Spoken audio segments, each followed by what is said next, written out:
So if you could be any kind of cake, what would you be and why? Any flavor of cake, what would you be and why? Oh man, not a traditional cake. I love cheesecake. Oh my God. It's So my friends. thing. So yeah, that was one, as a kid, that was the only thing that I asked for on my birthday was getting a cheesecake. Now, would you have any kind of topping?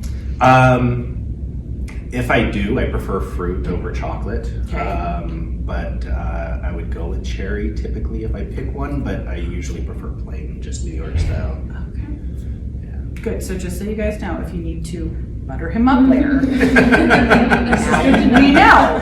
So The easier, cheaper thing is to And what actually is get your me a name? bag of gummy bears. gummy bears. Good to know. Okay. So my name is Ben, for those of you that haven't met me yet. I'm with Kevin Barry's team, Integrity Homes. I'm his Director of Client Services. Do you want me to just talk and give my background? Or? How long have you been in the business? So actually not very long with real estate. This is my first year. I started in January. In November of last year is when I made the decision that I was going to hop into this. And I started with one team in January as a director of ops. Found it wasn't quite the right fit, and because of, I'm sure you guys have experienced this already. We've got a lot of amazing teams in here. So if you find one that isn't quite working for you, you can find another one that is just really a better fit for you once you're kind of in here in the game. And if you're in that situation where you're not quite gelling, you can always come talk to me, okay? Because I'm a great third party person to help with the Tetris puzzle that might be moving teams. So just so you guys know. Yeah, So everybody around here is pretty easygoing about it. So Yeah. we all work together. We all know. The thing that I loved about this place coming in is just how everybody is here to help each other. You can go to somebody else on another team and they're going to help you out still. They don't care that they're not making money off of you. We all want to see everyone in the market center succeed. you're right.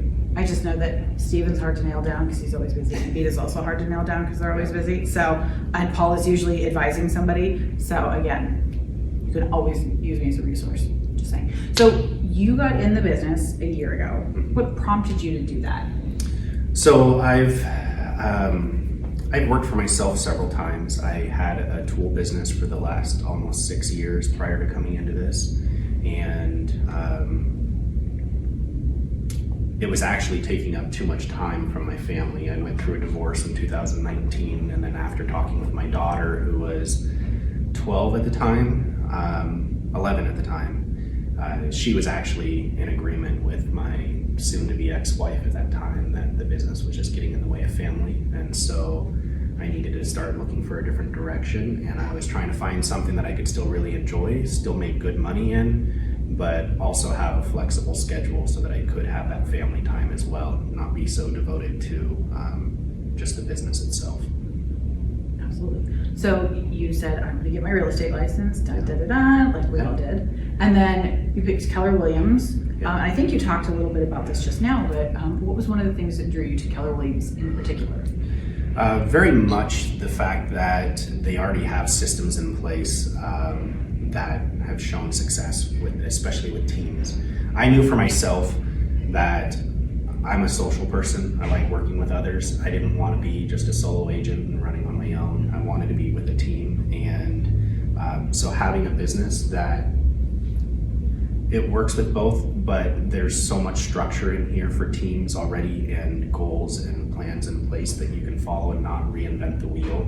I really loved that. Once I came in and saw the market center and started meeting the people around here, I fell in love with the place. It was really easygoing and everybody was super friendly. Yeah. I kind of think, like, I don't know about you, I was the same way. I kind of think we all went like, okay, yeah, I can see myself working here every day. This is cool. So, exactly. So, what have you done previously? Because you and I have had some conversations about this. Tell us a little bit about your previous lives where you have done financials for businesses. Okay.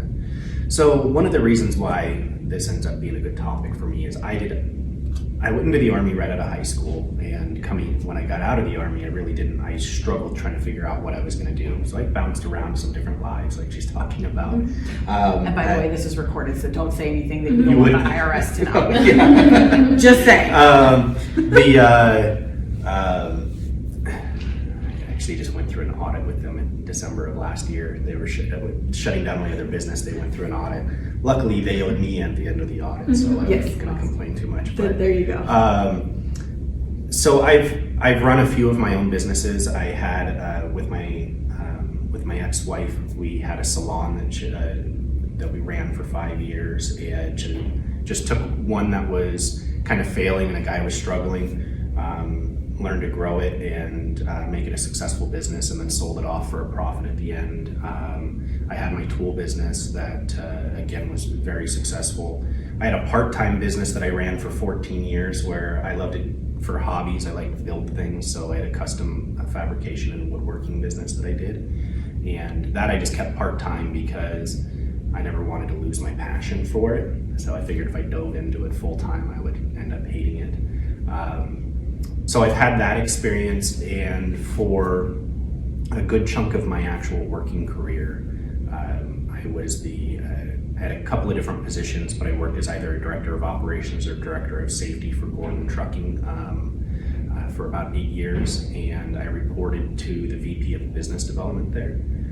I was put into the dedicated division, and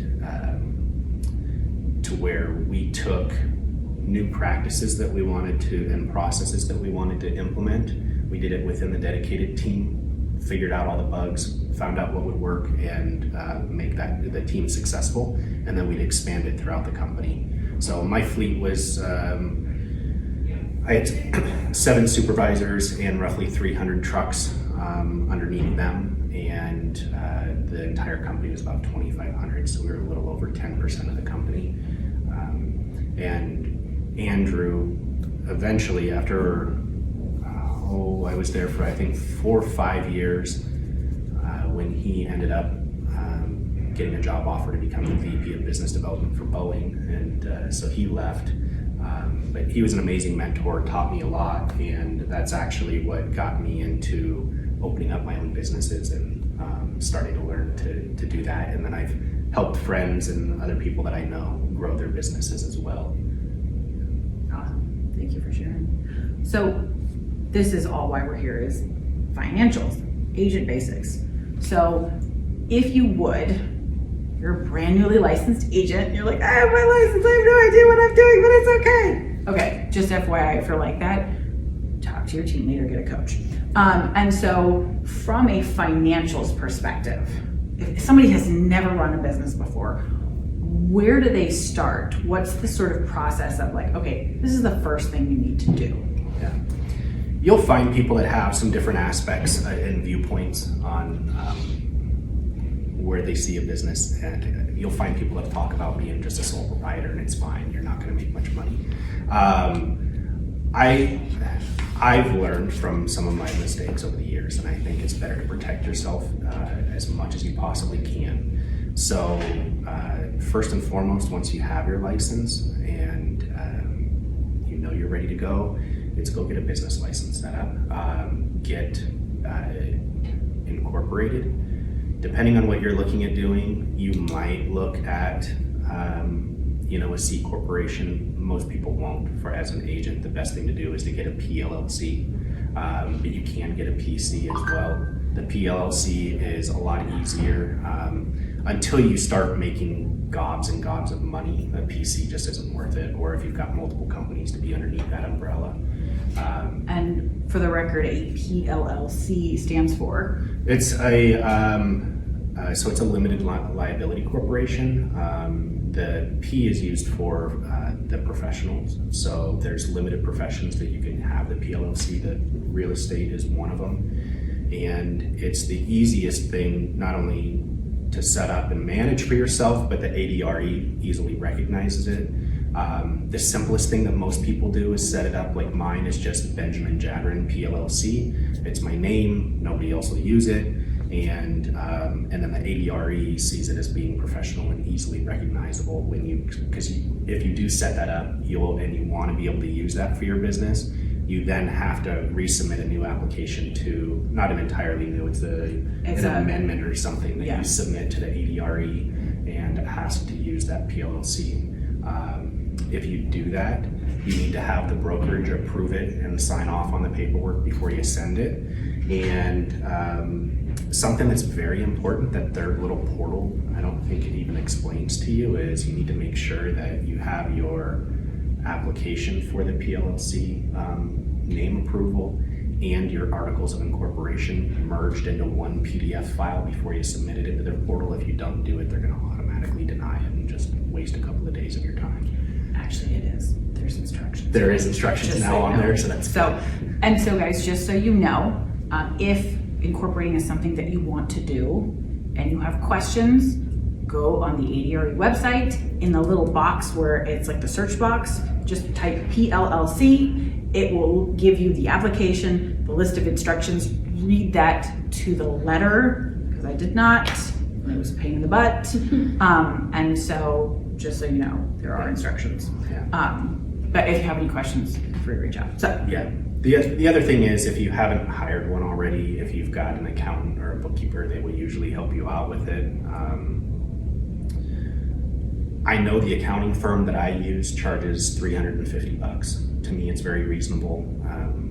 It is a simple process. Anybody can go and fill out their application, but for the $350, they will submit the application to the state to set up your license, get your articles of incorporation together, and they'll even complete the paperwork for you for the ADRE.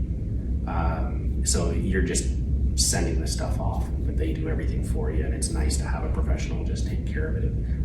But otherwise, if you do decide to do it yourself, I'm in the office most days of the week here. You're free to reach out to me as well for help. I've done a couple of them, so yeah. and the other cool thing, because you were talking about there's a fee associated with it, but when you're using any fees associated with your business, what can you do with those? It's a tax write-off. My favorite thing. My favorite thing. Which is I was going to say my next step. If you're ready to move on, I was going to. Well, okay, first off, just FYI, 100% of meals in 2021 are able to be written off. So take advantage of that for the next 6 weeks while you can, okay? Yeah. I heard there may be an extension on that because it was for the CARES Act. They made it was to try and get people to start putting money back into the economy again. So for this last year, we've been able to write off 100% of meals instead of the 50% meals and entertainment. Yeah, meals and entertainment. So the next step. Once you have that PLLC set up or your business license, whatever direction you want to go get a business bank account immediately. Make sure that you are using just that for any business expenses. Again, from experience, not only for myself, but coming in, working for other businesses, I was hired to help kind of organize them and get them going. Seeing bank accounts commingled is one of the nastiest things that you can get into, and it's tough. When you're first starting, you're going to have it because your business license isn't set up yet, so you don't have a business bank account. Yeah, go ahead. Sorry, I don't mean to interrupt. I just wanted, do you think it's just a good idea, even if we don't get a business license yet, to set up a separate bank account? I would, Yes. I would, just so that you don't have the commingling. And I will say that it not only makes things simpler for the organization for your bookkeeping at the end of the year, but if you happen to go through an audit, it makes it a lot easier to not have any complications. I had a Department of Revenue audit when I was with my business in Washington State. The Department of Revenue will audit us within a service industry like this. But I just know that at the time, I was a sole proprietor with that business, and so I had one bank account, and I just never filed taxes or never wrote off my personal expenses. But during a business trip, we went out and did some things that were personal, so I never reported those as a tax write-off, but I didn't keep the receipts. I didn't have any organization for that, and the Department of Revenue agent said, "Where are your receipts for this? You need to keep it." And I'm like, I didn't write them off, so I don't need to have the receipts. No, they went and charged me the sales and the B&O tax on everything there, And it wasn't just for that trip, but because of the fact that they took random 7 months out of the 5 years that they were auditing, and they applied it to every month because they figure if you're doing it now, you're doing it across every month. So then they apply that average across every month for the 5 years, and you get stuck with those taxes. And it got to a point where I had hired I'm paying my CPA, and then I went out and hired a new tax attorney to help fight it, to where you're paying more fees than what it's coming back to. At some point, you just end up settling. So I've learned from mistakes in there. So I definitely would try to keep everything as separate as possible. Can I Yeah. butt in on that? So when I got my license, I don't know about you guys, but I didn't have $2,500 in the bank to go through school and all that jazz. So I actually just took out a credit card. And so that credit card became my business credit card. So anything I did that was associated with my business, I just put it on that credit card, and it floated me for like the first couple of months when you're not making any money. And it really helped because then I didn't have to keep my receipts. It was automatically like separate from everything. So that's something that helped me. Not saying that you should do that, but it's helpful. Yeah, it definitely is. I mean, for most businesses, you'll find you're going to need to have a credit card. And until your business has been open long enough to where it can build credit on its own, it's hard to have a credit card in the business name. So it's gonna be a personal credit card technically, but use it solely for business expenses. The easiest thing to help yourself out with organizing all of it, there's other services, but I truly love QuickBooks Online. It's very inexpensive. If you do that, you can actually take a picture of your receipts and it uploads into QuickBooks. That's exactly it. I have that app on my phone, so because I hate paperwork, I hate keeping any of that stuff around. So if I'm at the gas station, I print it off, I snap a picture of it, I crumple it up and throw it away right away. It's just like, it's really nice to have that. For those of you that haven't looked into it yet, since it's just me within my business, I don't have any staff underneath me within the team. Well, I do, but they're 1099 contractors. I don't have any employees. So I forget the title of mine, but it's like the second one down, and it's $50 a month. But when you're first signing up, they give you half off for the first 3 months. So it's pretty inexpensive. Sorry, does everybody know the difference between 1099 and W-2? Yes. No, okay. So a W-2 employee, I work for Ben. Yeah. I love Ben. Ben pays me a paycheck based on how many hours or the fact that I work for him, depending on. When you are 1099, it means you are an independent contractor, okay? So the brokerage, when you get a commission check, will say, hey, here's your commission check. And at the end of the year, they will provide you made $56,000 this year, so you have to pay taxes on $56,000 this year. Whereas if I work for Ben, he says, I'm just gonna take these taxes out just so that we know that they're there. You have to be responsible for that at the end of the year. Okay, so. And know if you do hire your own employees that your taxes that you're paying are going to be higher than what you're taking from the check, because the business has to pay a percentage above it as well. I've had other business owners that had never had employees before I set things up for them, and then they were like, whoa, why did they take that much out? We only withheld this much from the paychecks. And it's like, well, you've got to pay taxes too on those employees. The other thing to just know, not only for yourself, everything's pretty easy going. It's tough because even within this market center, you'll find some teams that do things differently. But a 1099 contractor, you're supposed to be able to set your own schedule, do business the way you want to do. It's just, you're hired to do a service, and as long as you're meeting those standards, then there's no problems, right? You'll find when they start saying, well, no, you have to be here from 9 to noon, every day doing this, and then from 1 to 2 doing this, that technically, if there was an audit with L&I, that's going to be a W-2 employee. So I suggest just being careful with that, just so you don't run into issues. But for yourselves, just starting on your own, you shouldn't have any worries with it. So talk to us a little bit about We've been talking about incorporation, how to do that. We've been talking about finances, how to do that. The difference between 1099 and W-2. What would you say, I'm trying to lead this question properly, is the main difference between 1099 and W-2 as far as at the end of the year? Oh. So, well, with the W-2, they're used to holding your taxes aside, right? As a 1099, they're not going to do that. So you need to make sure that you're putting enough money aside to cover those taxes. I think in this industry, it's, I don't know that it's widespread, but I hear it so frequently of how many people that didn't start doing that. And then what happens is when taxes come due, they're like nervous and they're going, oh, I don't have the money for this and I've got to keep business going. So they just keep going and don't pay their taxes. And next thing you know, it's 3-5 years down the road, they haven't paid their taxes, and then it gets really, really bad. So it's easy to let it get away from yourself. So just right from the beginning, no matter how bad, I've been in the shoes where you're just like pinching pennies and broke, and you're waiting for that first commission check to come in, and you're like, okay, it comes in and I need this to catch up on bills and everything. Just make sure you automatically, for me, I do 30% just to know that I'm covered. It leaves a little extra. Take 30% and set that aside immediately and don't touch it. I just have a tidbit on that with QuickBooks. You can set up an envelope, so anytime you make a deposit, it'll put a percentage into that envelope automatically for your taxes. Yeah. It's just a nice little.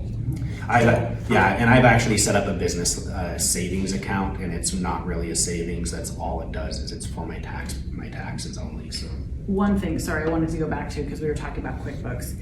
If you are like, hey, I don't want to spend $50 a month on QuickBooks, I have a little template of like a bookkeeping template in Excel that I will happily share with you guys. So just so that you know, there are free options as well. yeah. So that's fantastic strategy. Where was I going with that? Why don't you take over and I'll remember my question. Well, I'm trying to think. We were talking about the taxes. I got it. It came back to me. So, if I may, the thing that I did, or the thing that I didn't do when I very first got my first commission check, is I was like, this is great, it's $5,000, I'm gonna pay off all this debt.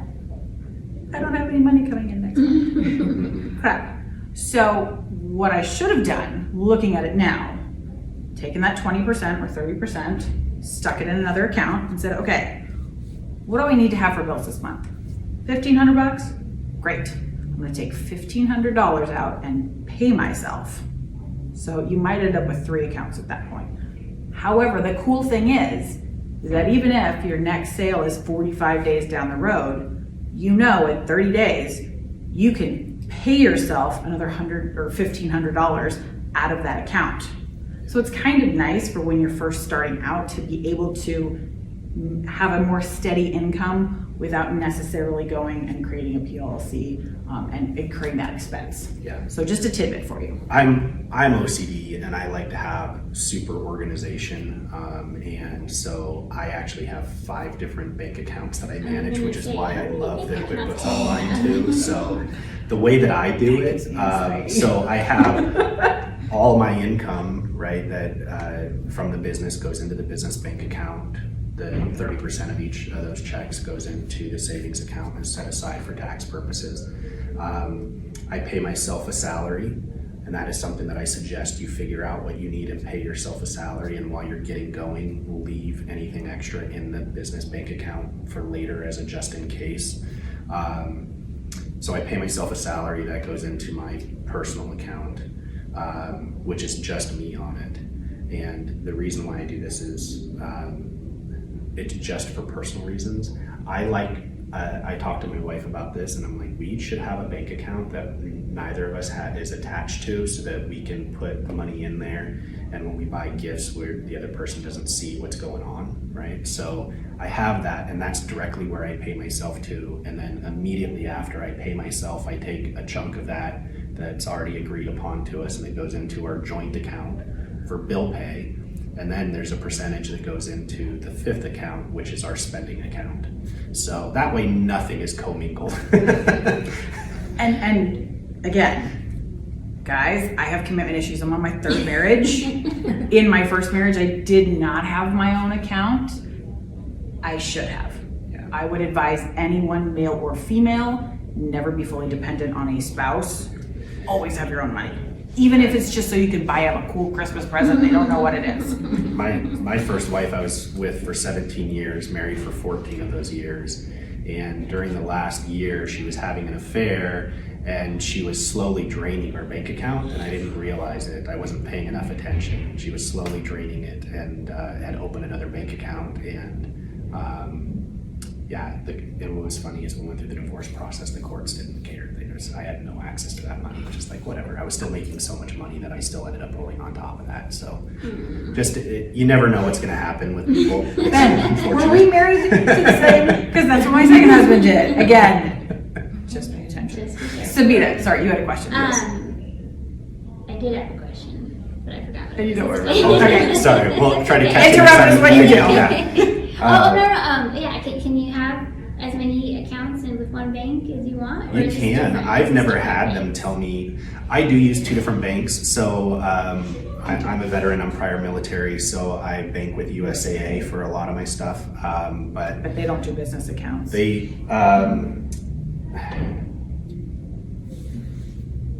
I've had really good success with, I will say this, business accounts, not personal accounts. Very good success with both Bank of America and Chase with business accounts. Yeah, which is- The bigger bank accounts will bend over backwards for the people that are bringing in good money. I mean, you go into a credit union and they may be great for you, but if all of a sudden something happens and you need them to do something for you last minute, they maybe don't have the flexibility. I had that happen one time where I walked in and I've got a cashier's check, which is supposed to be like cash, right? And I walk into my credit union and it's $38,000 and they're telling me it's going to be on hold for 10 days before I can get access to that cash. And I'm going, that doesn't work for me. So I go down to Chase, who I didn't even have an account with at that time. And I said, I've got this, I need it available today. And they said, well, you don't have an account yet. We'll set up the account. We'll deposit it today. We'll have it available to you at 7 a.m. tomorrow morning. And I'm like, okay, let's do that. So, Now, do you know why the bank did that though? Because I can tell you why. oh, go ahead. So again, guys, just a little background on me. I used to have my Series 7, which is like the stockbroker license. So I had to learn all the antitrust stuff and the money laundering stuff. And just so you know, if you bring in a check more than $10,000, they legally have to hold it. I believe it used to be for 10 days. I think now it's 7. Okay. Anything over $10,000. So if you want to not transfer within a bank, but if you want to withdraw it, if you want to write a check on it, if you want to do whatever, they have to hold it to ensure that it's not funneling drug money or something like that. And so just so you know, I guarantee you that little credit union was like, hey, if we get the raw end of the deal on this, we can't afford a $38,000 hit. And a big place like Chase is like, it's a drop in the bucket. Sure, take your cash. And to tell you, as far as like the clientele that I was at that time, my business was pulling in over $1 million a year. I was netting $500,000 to myself.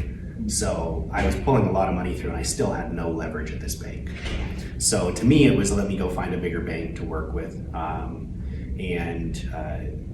I ended up going with Chase because it was suggested it was the easiest to use with my bookkeeper. And my account that I have down here actually suggests the same thing.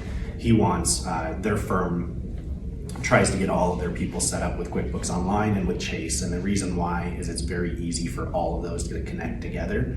And it's the easiest for the accountants to work with. It's very familiar to them. So if you plan on having your own bookkeeper or accountant, talk to them directly on what they like. But majority of them, from what I've found, tend to like those two.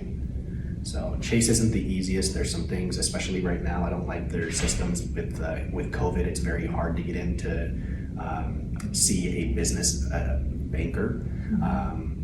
And they want you to set an appointment. And I'm like, I can't set an appointment. I have a business to run. I need to meet somebody now, right? And I need to do this. And you just kind of have to put your foot down and they'll work with you and get you in. But overall, as far as the money is concerned and running your business, I think it truly is. Chase has been my favorite of all the banks that I've worked with. Awesome. Yeah. Fantastic. So we've talked about finances. We've talked about how to pay yourself. We've talked about setting up a corporation. What else haven't we talked about?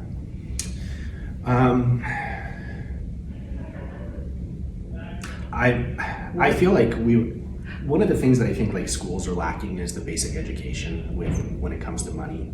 And I was never raised around like how to manage my money.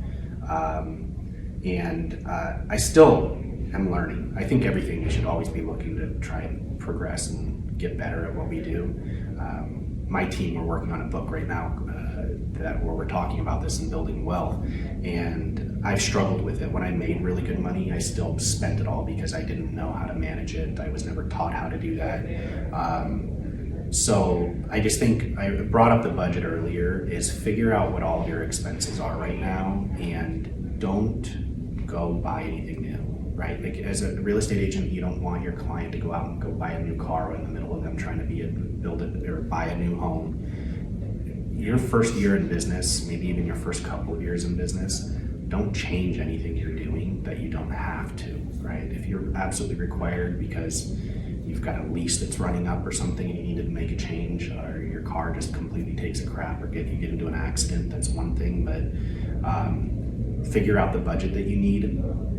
And the model, you'll hear at Keller Williams, they'll talk about the MREA. And it's funny because as they're building your budget model, I think it is, for when you're building a team and building your business, trying to start grossing $1 million a year, then netting $1 million a year, they'll use the ratio of a 30-30-40. And that's pretty much what I do, even as a single person. What I do is I set aside my 30% for taxes, which is always more than enough. I usually do well where I don't have to pay very much. So find a good tax attorney and a good accountant that tells you how to hide money legally. So I love the gray areas. That's where I'm like, but I always set aside the 30% just in case. And then I use that same model where they talk about your expenses being the 30%. So I try to keep myself budgeted to where I don't spend more than 30% of my income to expenses. And then that leaves me with the 40% as payroll to myself, right? Sometimes that's hard. You might be spending more money in the beginning and not be able to take as much of a paycheck, but if you can do it, do that. Find out from your accountant what you can write off, move anything and everything that you possibly can, put over to it. I will say I have gotten away with it for a long time through audits and never been questioned. That's simple things like even my Spotify account I put over on my business account, because if I've got clients or anybody with me and we want to have music going, it's like boom, it's there. Or I use it at events. We've got a Bluetooth speaker, put on the radio, whatever it is. There's just simple things like that you can take off of your personal expenses and use it as a business write-off as well. So try to think of anything and everything you can, work with your accountant so that you're making sure that you're legal on it, and use it as the write-off. One of the other bonuses that you have, if you did just purchase a vehicle, or if you're going to be purchasing a vehicle, again, I don't know if this is going to be a long-term thing, but they do have, normally you can depreciate a vehicle for a few years. And I can't remember exactly how long I it thought is. it was 7. So you can only depreciate a car for a few years. Talk to your CPA. Yeah, talk to your CPA. But one of the things that I did actually learn this year was that if you do go purchase a new vehicle and it's over 6,000 pounds, so usually like 3/4 ton trucks, the large SUVs, you don't have to depreciate it over several years. If you need it as a tax write-off because all of a sudden you're making a bunch of money and you didn't have a lot of write-offs, you can depreciate the entire purchase of the vehicle all in 1 year right now, but it has to be over 6,000 pounds. But just know that that's out there if you run into that situation. So it was about 15 years ago. It wasn't necessarily over 6,000 pounds. It just had to be it was either 6,000 pounds or on a truck frame. So FYI, do you remember those PT Cruisers that were super cool? My dad bought one of those. It's on a truck frame. He depreciated the entire thing in a year for his corporation. Okay. So it's interesting how they change, but they'll come back to a lot of things. And I was going to say, talk to us about cars, because I don't know about you, but my business owns my car. Yeah, absolutely. Mine does. if you're able, again, if you're going to purchase it and you're doing the title, you can have vehicles titled in a business name as well. They don't necessarily have to be titled in the business name to be covered under the write-off. It makes it easier to do. You obviously, being recorded here, they're going to talk to you about like personal driving versus business driving and how to write off your mileage and everything. Again, that's a place to talk to your CPA, but know that in this industry you can really, even the type of vehicle though can be anything. I mean, you find you'll see plenty of the big trucks out here. In fact, like Sam Openshaw, they're an Openshaw group. They work with a lot of the ranchers and the farms out there in Queen Creek and AJ and Santan, and so he drives a big truck around and it fits the model for what his clientele is and everything. You get other people that go for the hybrids or the electric vehicles. Some of those might bring you other tax benefits. So again, that's working with your CPA on that. But definitely, your fuel, your maintenance. If you don't have a CPA, I do suggest getting one, but even if you're not going to be able to afford to get one right away, just start keeping track of your mileage. That way you have it in case that's the way they write it off, because they have multiple ways to write off your vehicle. And just, it depends. Like I've had it happen where 1 year it is mileage and then I've got another year or over on another business and they're not doing that. They're writing off they're just doing a depreciation on the vehicle. They're doing my fuel and repairs, and that's it. So it really does depend on the person and your situation, though. I'd heard that if you got one of those window wraps in the back that advertises your business, that you could write off your car as part of your advertising. Yes, there's ways around that to do that.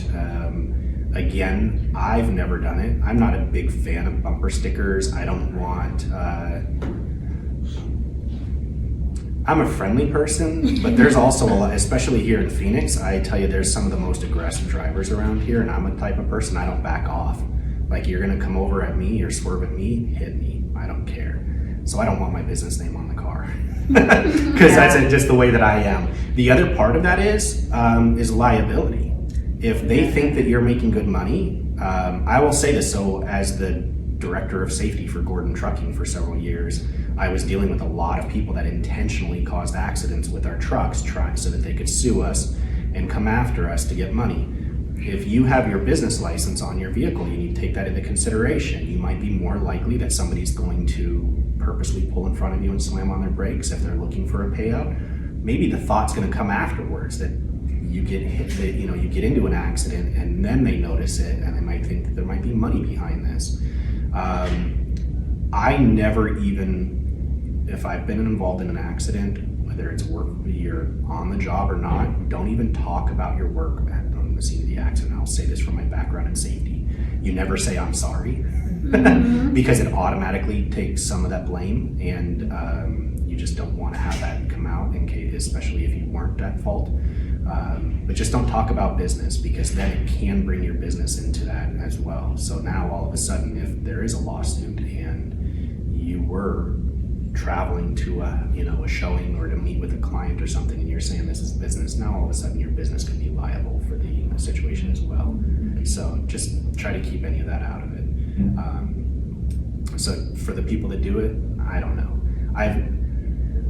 For the people that I've talked to in this market center that do the advertising, nobody has said that they've ever had somebody call them specifically on it. They'll get people that tag them in social media or send them a picture. They're like, hey, I saw, they'll take a picture when they see them on the road. And they're like, oh, I saw you down, wherever, and they'll post it. But I don't know how much business really comes off of it. But for me, I always try to play the safe side of things and worry about the liability. And so I just go, no, it's not going to happen. Yeah, I agree. And you bring up a really great point that I'm glad you brought up in regard to talk to us a little bit about the benefits of having, and I know we're coming back, a corporation, and how that can keep your personal assets safe.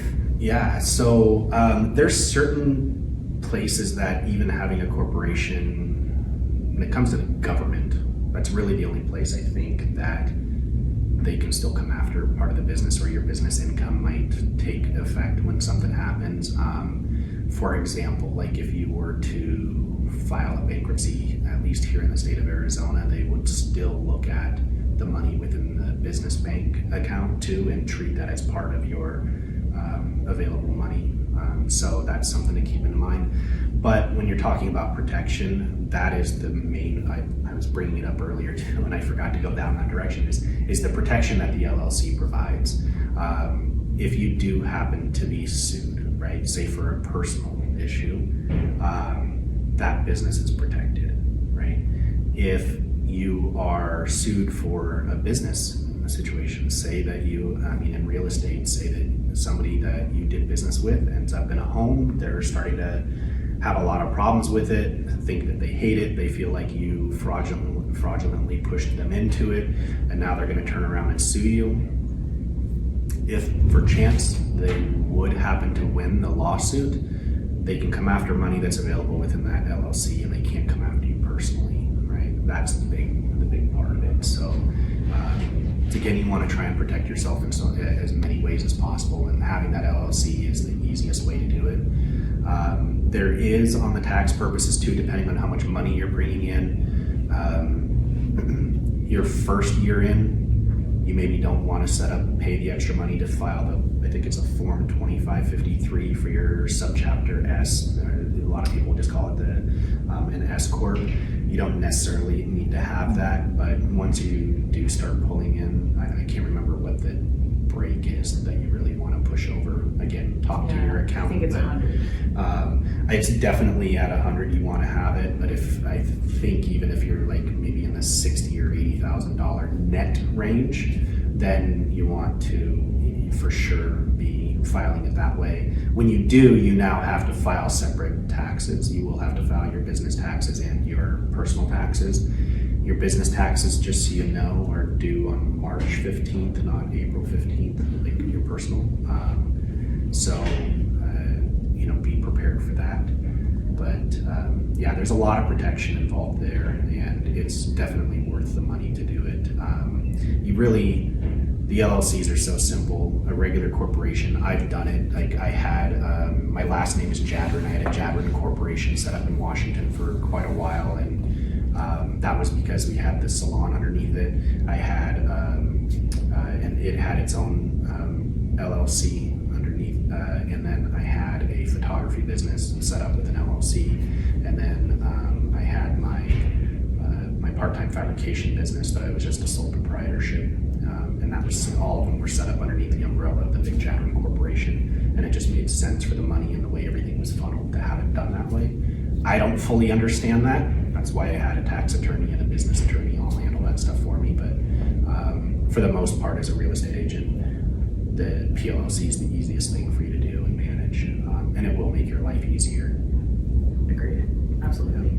And so we're talking about business liability here, and I don't know if you're well versed in this, but I wanted to touch on personal liability as well, and holding your personal assets not in your personal name. You understand what I'm saying? I'm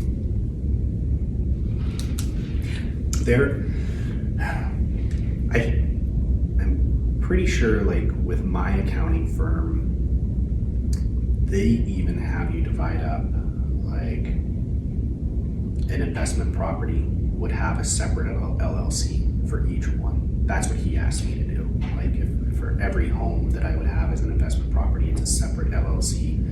And then it keeps each one of them individually protected. Again, you could, if you choose to, have a larger umbrella corporation for them to funnel into, but they do that. They want large, and you can't, I don't think you can even legally have it into your PLLC, and investment portfolios, stuff like that. And again, that's something that my accounting firm will say, have separate LLCs for those as well, just to keep as much of what you have in your personal life protected.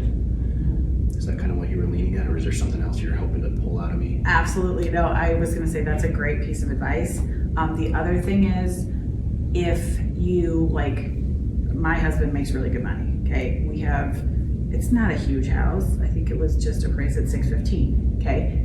Here's the thing. If somebody decides to come after me for, say, a car accident, they don't necessarily just sue my business, they can also sue me personally. And all of those assets that I have in my name are now subject to, oh, well, you could just sell your house and use the proceeds to pay off this judgment. Yeah. So when you get to that point, and this actually was like, oh, I gotta do this, setting up a trust and putting your cars in the trust, or like my husband's car would go into the trust, mine is a part of my corporation, our house can go in the name of the trust, our bank accounts can go in the name of the trust. So technically if somebody sues me, it's like, fantastic, you can't get blood out of a turnip. I have no money. Yeah. My corporation has money, my trust has money, but I don't have any money. And so when you get to that point in your career, because you all will, those are some things to look into, and that's where I would say consult an estate attorney.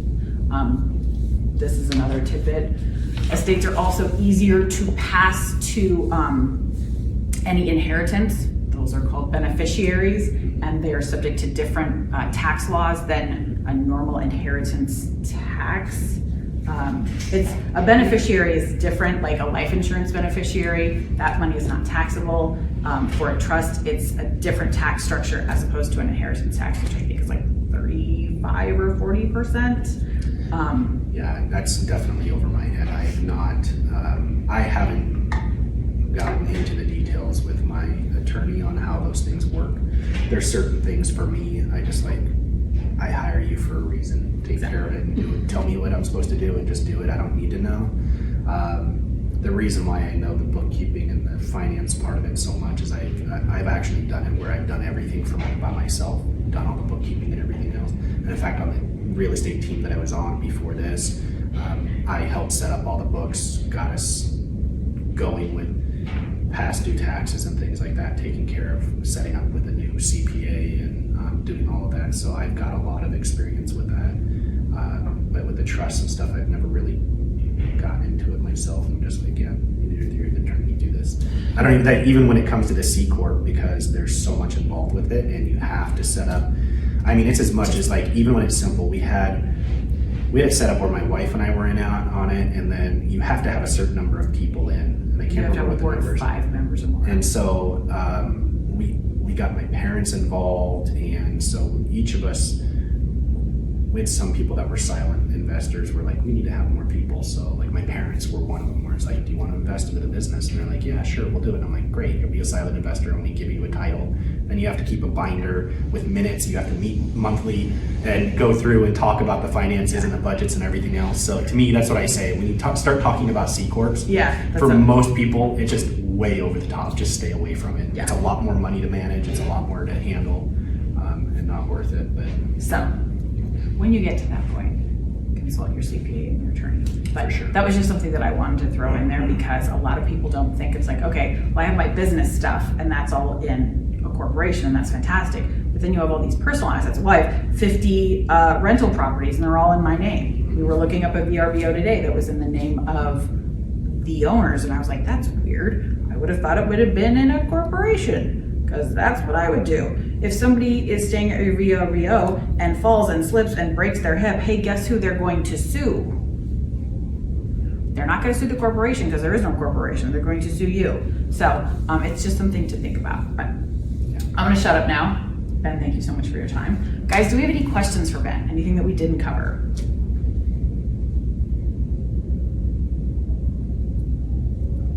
everybody's good. Here's the thing. This is really, really complex stuff, okay? And I always joke about how you don't know what you don't know. So it's like, I didn't know that that was a question that I should have asked because I literally didn't know that that thing existed. Don't feel like overwhelmed because now you have to learn all this stuff. Don't feel like, oh my God, I'm an idiot because I don't know all these things. Ben has been doing this for years. I've been doing this for years. We're both happy to help. Okay, so if you guys do come up with any questions or like, this is a scenario, what would I maybe do here? Just come and ask us. If we don't know, we'll say consult your CPA like we've been doing. Yeah, there's plenty of people that I've helped with. Like I said, I've been hired on, both contracted and hired as an employee to come in and do business development for teams and businesses before. But I don't have a problem. Like I said, that's one of the things that I love is how much everybody here helps. For me, learning the industry, because I know business really well. I did not know real estate, and I mean, it's always changing. There's always things to learn, but I really had to dive in and expect help from others. I still do. Jeremy in the back who just walked in. I go to him all the time and talk to him about things they do with their team and try to get help with the industry part of it, right? And my way of giving back is when it comes to things that I know, I'm glad, come to me anytime. You want my number, my email, whatever, just I'm happy to give it to you and help you guys out in any way that I can. Awesome. Thank you so much for your time today. Yeah. Guys, let's give them a round of applause. And thank you guys all so much